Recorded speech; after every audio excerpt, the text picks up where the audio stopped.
Saudara-saudari, selamat berjumpa. Saat ini saya ingin mengajak Anda untuk merenungkan adorasi sebagai saat kita merayakan dan mengenangkan kasih yang membangun. Kasih itu membangun. Ini poin saya. Santo Paulus menulis surat kepada umat di Korintus bab 8, itu surat pertama Santo Paulus kepada umat di Korintus bab 8. Dia mengatakan begini, saudara-saudara, pengetahuan menjadikan orang sombong, tetapi kasih itu membangun. Paulus mengatakan pengetahuan itu membuat orang sombong, itu memang benar. Kita melihat, mengalami, mungkin bahkan diri kita sendiri.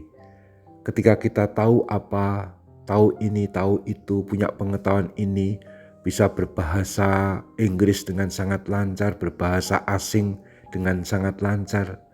Kita tahu istilah-istilah yang sulit-sulit, yang tidak biasa diucapkan. Kita seperti kelompok elitis, orang-orang yang cerdas, cerdik, pandai, dan sebagainya. Lalu memang mudah membuat kita sombong dan merendahkan orang lain yang tidak tahu apa-apa.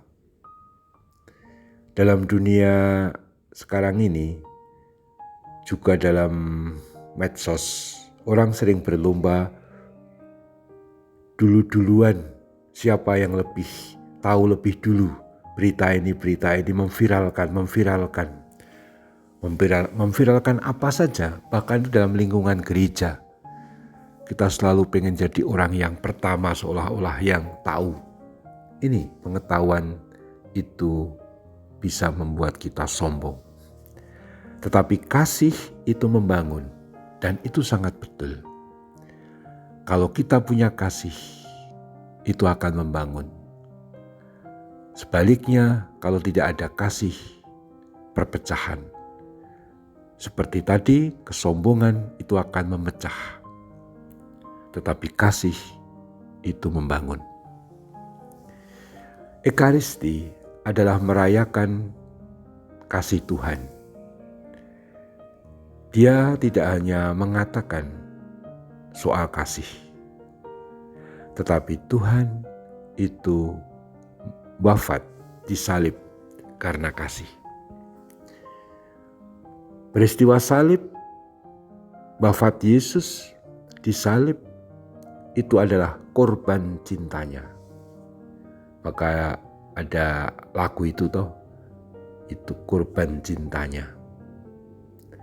Wafat Yesus itu karena kasihnya, yaitu kasih Allah yang ditampakkan melalui putranya kepada dunia, kepada umat manusia.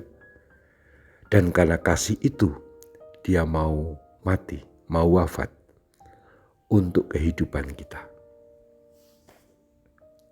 Kasih itu sungguh-sungguh membangun. Maka ketika Yesus Tuhan kita bangkit dari antara orang mati,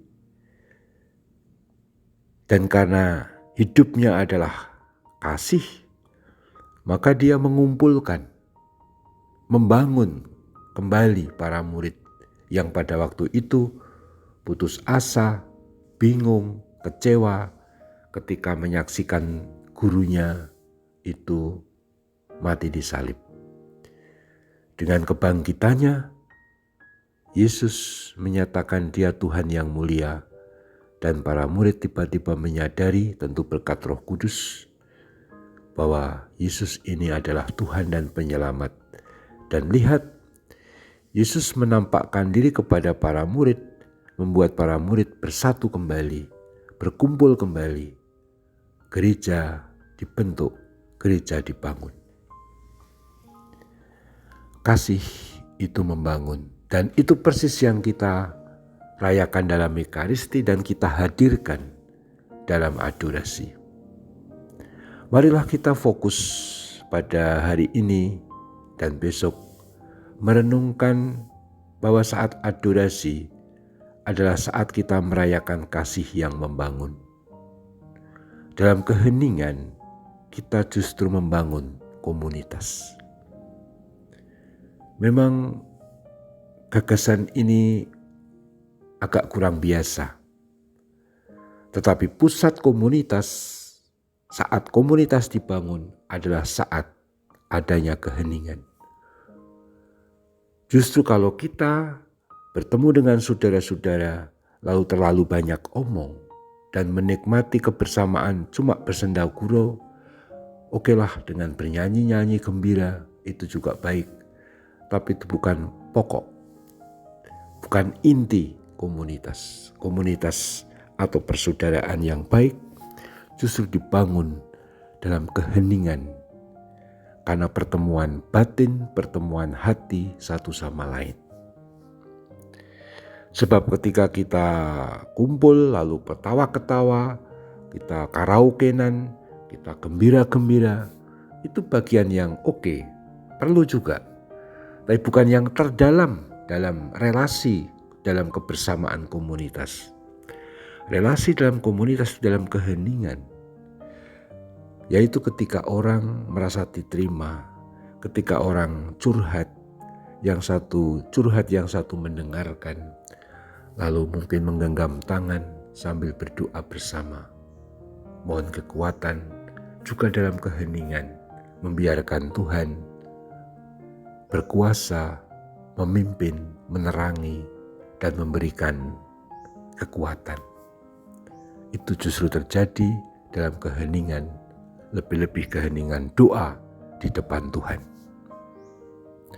Dan itu terjadi dengan sangat indah, sangat istimewa, sangat hebat dengan adorasi. Sebab dengan adorasi kita memandang Tuhan sendiri, Tuhan Yesus sendiri yang hadir dalam rupa roti. Kasih-Nya di misteri salib, wafat dan kebangkitan, membangun gereja, membangun umat manusia, dan kini kita pun dengan adorasi membangun kasih, mengalami kasih yang membangun.